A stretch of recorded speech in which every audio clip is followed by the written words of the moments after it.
Vai que sai. Ele não pode... Não prova. Não prova.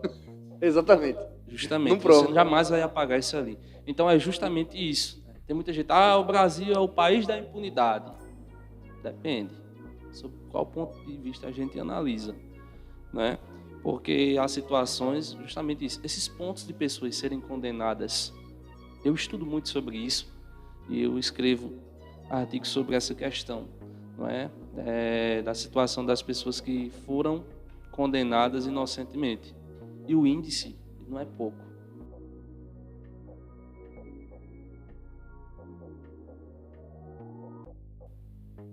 Se você analisar a maioria das pessoas presas, se você for analisar, eu estou falando de dados colhidos, não é? Não é teoria. Não é teoria. Aqui eu não estou falando de algo fictício.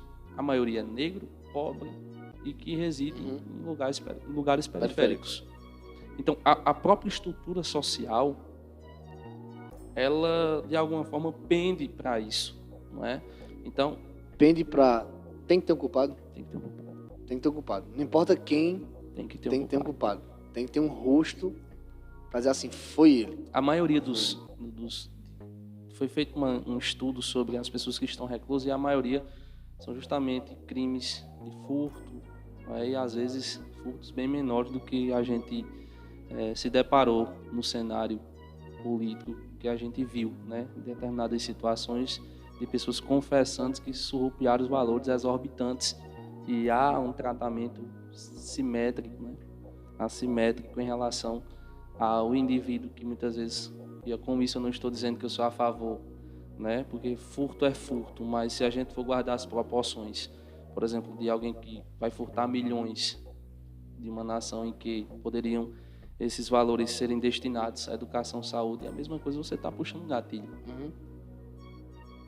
Então é muito delicado, né? Precisa de fato de uma reestruturação, precisa, mas a gente precisa olhar sobre outra lente também esses contextos, né? Para que haja um pensamento mais razoável nesse sentido, né? Então eu sempre digo isso e sempre trouxe o julgamento de Jesus como um elemento, parâmetro de análise. Jesus, estou falando de Jesus 100% homem, ele era o quê? Filho de carpinteiro. Carpinteiro não era alguém que tinha sua relevância social. A lei romana dizia, já tinha um preconceito sobre onde ele vinha, era um lugar periférico. Pode vir alguma coisa boa de Nazaré? Veja, Jesus ele foi condenado sem a defesa técnica, ou seja, não teve advogado. Todo julgamento sob o rito romano, ele tinha um advogado.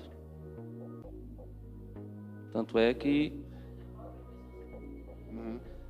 sim, o próprio Paulo, por ter muito conhecimento, se defendia, mas tinha que ter uma defesa.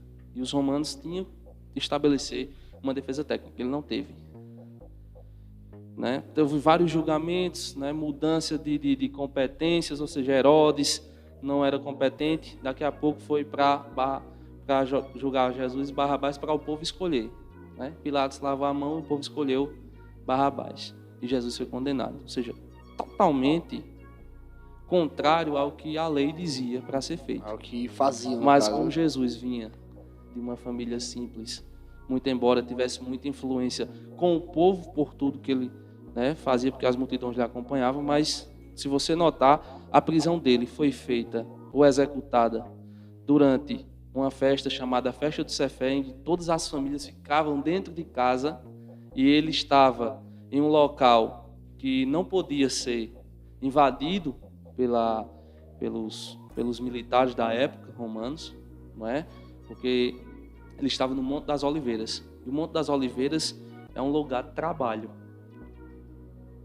E tanto o nosso Código Penal, assim como a Constituição, e assim como a lei romana, previa, Xuxa, que a lei diz assim, artigo 5º, inciso 11 da Constituição diz: a casa é asilo inviolável, ninguém podendo entrar nela sem autorização do dono.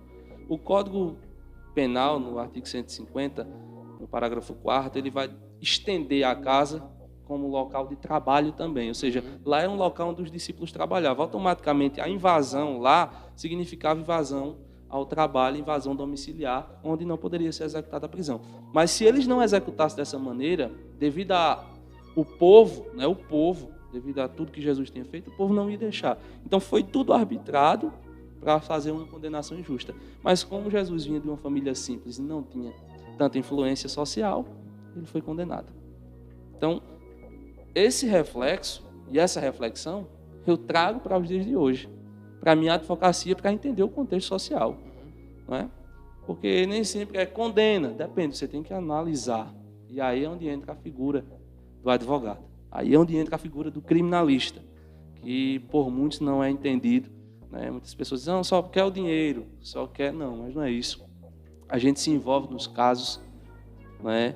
Eu já passei estudando casos que eu não dormi duas noites inteiras sem dormir, pensando, porque se você comete um erro ali, uma falha, a pessoa é condenada a 20, a 30, e você é quem tem a responsabilidade.